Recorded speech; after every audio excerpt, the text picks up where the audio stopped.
আজি Sunday special কাৰণে মাংস বনাব লৈছোঁ। কেৰাহী গৰম হৈছে, তেল দিলোঁ।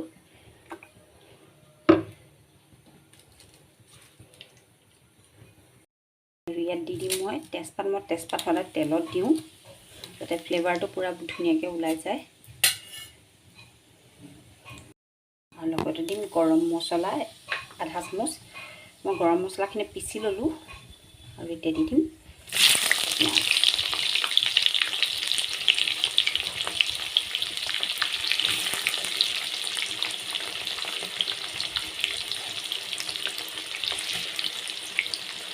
পিঁয়াজখিনি ধুনীয়াকৈ মই ভাজি ল'ম ৰঙচুৱা হোৱালৈকে। আৰু ইয়াত চাওক, ইয়াত জিৰা, ধনিয়া, তাৰপিছতে জলকীয়া গুড়ি, নিমখো আছে অকণমান, হালধি গুড়ি আছে আৰু লগতে আছে আপোনাৰ গৰম মছলা। চব মই একেলগে পিচি লৈছোঁ। আৰু ইয়াৰ ছাইডত আছে আদা, নহৰু, জলকীয়া আৰু জালুকো দিছোঁ দেই, জালুকো দিছোঁ। এতিয়া মই মছলাখিনি দি দিম। আদা নহৰু নিদিওঁ, বাকীখিনি এতিয়া মই মছলাখিনি দি দিছোঁ। আদা নহৰু মই পিছত দিম, জলকীয়া ছাজলকীয়া। ইয়াত জালুক আছে, লং ইলাচি, দালচেনি আছে, জিৰা, ধনিয়া আছে, শুকান জলকীয়া গুড়ি আছে। চবেইখিনি কেঁচা ভাৱটো নাইকিয়ালৈকে ভাজি ল'ম, যেতিয়ালৈকে তেলটো এৰি নিদিয়ে। কালাৰটো ৰঙা হৈ গৈছে, তাৰপিছত এতিয়া তেলৰ কালাৰটো, মছলা কালাৰটো হৈছে। আৰু এইখিনি মাংস মই ডাঙৰ ডাঙৰকৈ কটাই আনিবলৈ কৈছিলোঁ, ডাঙৰ ডাঙৰকৈ কাটি আনিছে। এইখিনি দি দিম এতিয়া। মছলাখিনি ভজা হৈ গ'ল, তাৰপিছত আৰু ইয়াত দি দিম মই এতিয়া চিকেনখিনি।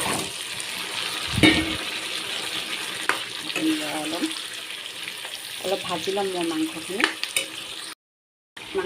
অলপ ভাজি লওঁ মই। আৰু ইয়াত দি দিম এতিয়া নিমখ, হালধি। নিমখ হালধি আন্দাজমতে দিলেই হ'ল আপোনালোকে। মই মছলা পিছতে নিমখ দিছিলোঁ, নিমখটো কমকৈ দিছোঁ মই। আৰু লগত দিছোঁ হালধিও মই দি থৈছিলোঁ, সেইকাৰণে কমকৈ দিছোঁ। বাকী জলকীয়া গুড়িৰ পৰা ধৰি সকলো মছলা দিলোঁৱেই। লৰাই ল'লোঁ আৰু মাংসখিনি অলপ ভালকৈ সিজালৈকে মই ভাজি ল'ম। মাংসখিনি ধুনীয়াকৈ উতলি আছে তেলতে। এতিয়া মাংসটো ভাল আছিল আচলতে, সেইকাৰণে ধুনীয়াকৈ তেলবোৰ ওলাই পটককৈ ৰঙচুৱা হৈ গৈছে। মাংসখিনি আধা সিজা হ'লেই। এতিয়া মই ইয়াত দি দিম কাটি থোৱা আলু আৰু কোমোৰা।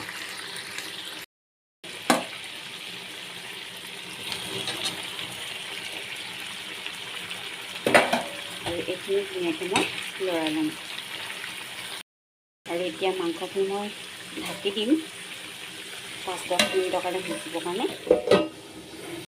চব ধুনীয়াকৈ উতলি আছে। আৰু ইয়াত দি দিম মই এতিয়া আদা, নহৰু, কেঁচা জলকীয়া পেষ্ট। আদা, নহৰু, জলকীয়া এইবিলাক আপোনাৰ দেৰিকৈ দিলে ভাল লাগে, গোন্ধটো বেছি ভাল লাগে। এতিয়া এইখিনি মই ধুনীয়াকৈ লৰাই দিম।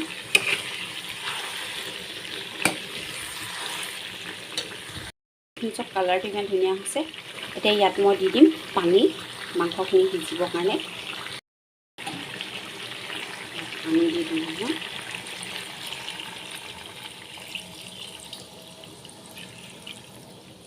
মাংসখিনি ঢাকি দিম, ধুনীয়াকৈ সিজিবলৈ দিম। জুইৰ ফ্লেমটো মই কমাই দিম এতিয়া। ইমান ধুনীয়া লাগিছে কালাৰটো ন। এতিয়া মই এইটো ঢাকি দিওঁ, জুইটো কমাই দিওঁ। মাংস সিজি গ'ল, ইয়াত চব ধুনীয়াকৈ উতলি আছে।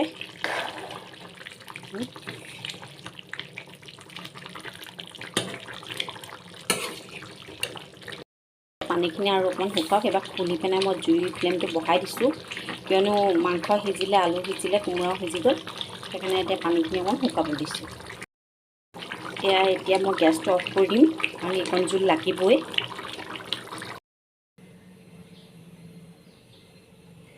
এই মাংসখিনি মই নমাই ল'লোঁ আৰু ওপৰত দি দিছোঁ অকণমান বাটাৰ, যাতে হাঁহৰ মাংসৰ লেখীয়া ফ্লেভাৰ আহে।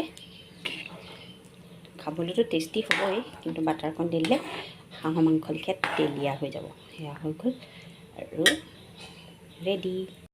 বন্ধুসকল, এয়া হৈ গ'ল অৱশেষত কোমোৰা দি বনোৱা চিকেন। দেখিবলৈ কালাৰটো বহুত ধুনীয়া হৈছে, খাবলৈও ধুনীয়া হৈছে। আপোনালোকে এনেকৈ বনাই চাব, খাই চাব আৰু মোৰ লগত শ্বেয়াৰ কৰিব।